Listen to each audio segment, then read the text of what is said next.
Okay, thank you very much for the award. My main research focuses on behavioral economics, which in a nutshell modifies classical models in economics by allowing for behavior that's more consistent with empirical and experimental evidence on decision making. And today, rather than give you highlights of the different things I've worked on, I wanted to give you a teeny glimpse of how behavioral economics may enhance our understanding of the labor market. So some of you have learned economics. The textbook models in economics offer three main views of how wages are set. There's the competitive equilibrium view, which asserts that wages are set by forces of supply and demand, so that if the demand for labor falls, wages should follow and drop as well.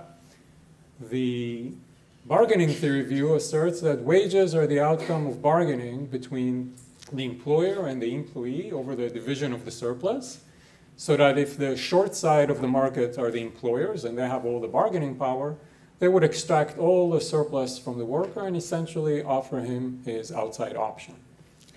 The third view, the contract theory view, asserts that work gives disutility to the worker, so that he will shirk on the job unless he's paid for every effort that he exerts. And so this implies that we should see in the labor market complete labor contracts, meaning contracts that monitor every little aspect of effort. However, these views have had difficulty explaining three important stylized facts in the labor market. The first is that nominal wages tend to exhibit downward rigidity.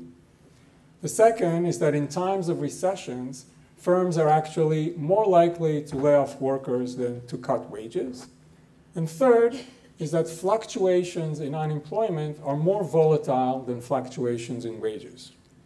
Now, some of the great minds in economics, including Keynes, Solow, Akerlof, and Kahneman, have conjectured that the explanation of these facts has to do with the effect of pay cuts on morale. But this is so outside the view of conventional economics that it has never been rigorously modeled and incorporated into our models. So let me give you a very outline of how we may be able to do this and how we have done this. So I call this morale hazard. So the first point is that in contrast to the classical view, oftentimes the labor contract is incomplete, meaning there are many aspects of exerting effort on the job that are just difficult or impossible to measure or monitor. And so many times the employer will rely on the discretionary effort of the worker. And again, in contrast to the classical view, the worker is actually motivated to put effort into the job as long as he perceives his wage as being fair.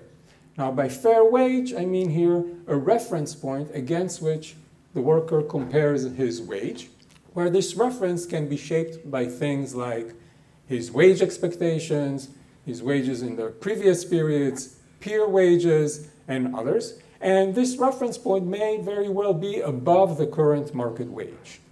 And so wage cuts that bring the worker's wage below the reference demotivate the worker and may lead to lower output.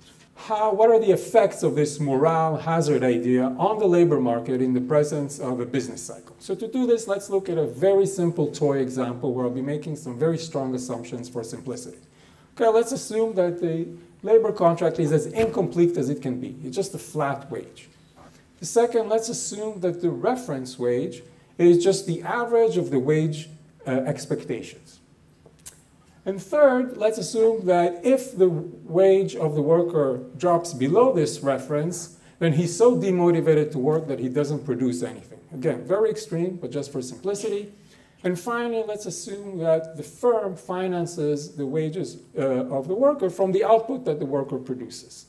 So let's look again at a very toy example. Suppose there's only two possible states. There's a boom and a recession. Each are equally likely. Here, the numbers give you the monetary values of the outside option of the worker if he's not employed by the firm, and what is the output of the worker when he puts in effort.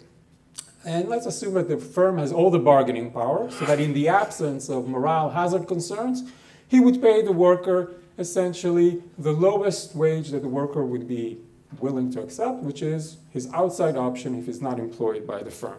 So he would pay him 60 in a boom, 40 in a recession. And so that means that the average wage expectations of the worker is 50. That will form his reference wage. But then what we will see is that during a time of recession, the wage that the worker gets falls below his reference wage, which will demotivate him and cause him to produce nothing. Now, this will be very costly for the firm. And so what the firm would want to do is think, what is the lowest wage that he can offer the worker so the worker will still be willing to accept and will prevent him from being demotivated. This is paying him the outside option in the high state in every state, paying him 60 both in a boom and in a recession. Now, as you see, this will give the first effect, which is wage rigidity. The wage the worker gets is not responsive to the business cycle. To see the second effect, let's assume that during a time of recession, the output of the worker is even lower. Let's assume it's 50. Now what we get is that during a time of recession, the firm cannot afford to pay the worker his reference wage, so he can prevent him from being demotivated. And so the optimal thing for the firm to do in order to save on the cost is to lay off the worker, even though this is inefficient. And here we get the second effect, which is layoffs. And the two together give us the third effect, which is that we get more fluctuations in unemployment than in wages. Of course, this was a Mickey Mouse example, which was rather trivial. And so the challenge in the research is to generalize the little insights we got from the static example into a full-blown dynamic model and show mathematically that the equilibrium in this dynamic model, using tools from game theory, exhibit the same stylite facts that we've seen here.